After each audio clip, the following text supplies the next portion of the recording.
সবার সাথে যারা ফুটপাতে দোকান করে অনেককে পেয়েছি, অনেককে পাইনি। তারা মনে করছিল আজকে হয়তোবা তাদেরকে আমরা এখান থেকে উচ্ছেদ করে দিবে, এই কারণে তারা যার যার যার অবস্থান থেকে তারা অন্যত্র ত্যাগ করেছে।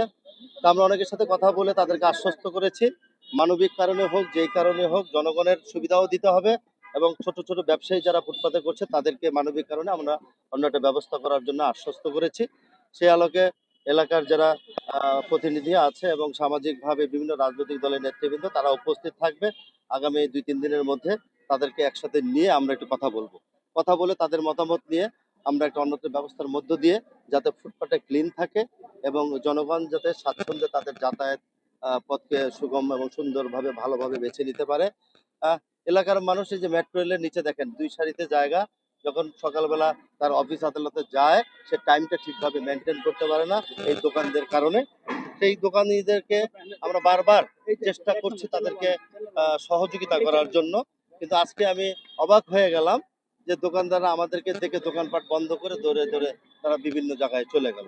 যাই হোক, তারপরে আমি অলরেডি আমাদের অত্র অঞ্চলের মুরব্বীরা যারা আছে এখানে উপস্থিত আছে তাদেরকে নির্দেশনা দিয়েছি, তারা তাদের সাথে কঅপারেশন করে আগামী 2-3 দিনের মধ্যেই তাদেরকে একটা জায়গায় এনে আমরা তাদের সাথে মিটিং করব এবং তাদের কথা শুনে তাদেরকে একটা ব্যবস্থা করব। এই হলো ব্রিফিং, কারণ মাননীয় প্রধানমন্ত্রী বলেছেন মানবিক বিষয়টাকে আগে দেখতে হবে।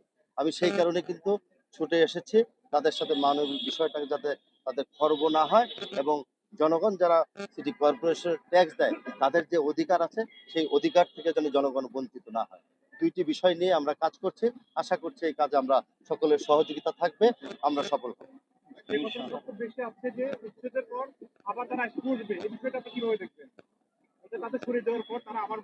না, উচ্ছেদের বিষয়টা আগে নয়, আগে হলো তাদের সাথে কথা বলে অন্যত্র তাদের একটা ব্যবস্থা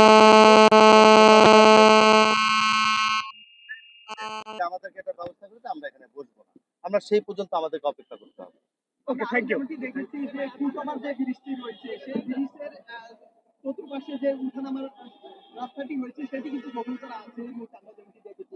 আসলে এটির বিরুদ্ধে কি এখন কোনো ব্যবস্থা নেবেন? সাংবাদিক ভাইয়েরা আমরা একটু কথা কম বলি, কাজ শুরু করতে চাই, আপনারা সহযোগিতা করেন, ফুটপাত না থাকবে সেটাও থাকবে না। আমরা একটা একটা করে কাজ করি, একসাথে 10টা কাজের প্রশ্ন করে কোনো লাভ হবে না। ফুটওভার ব্রিজের সাথে ফুটপাত সংলগ্ন একই জায়গায়, একটা করলে ওটাও থাকবে না। ঠিক আছে, থ্যাংক ইউ।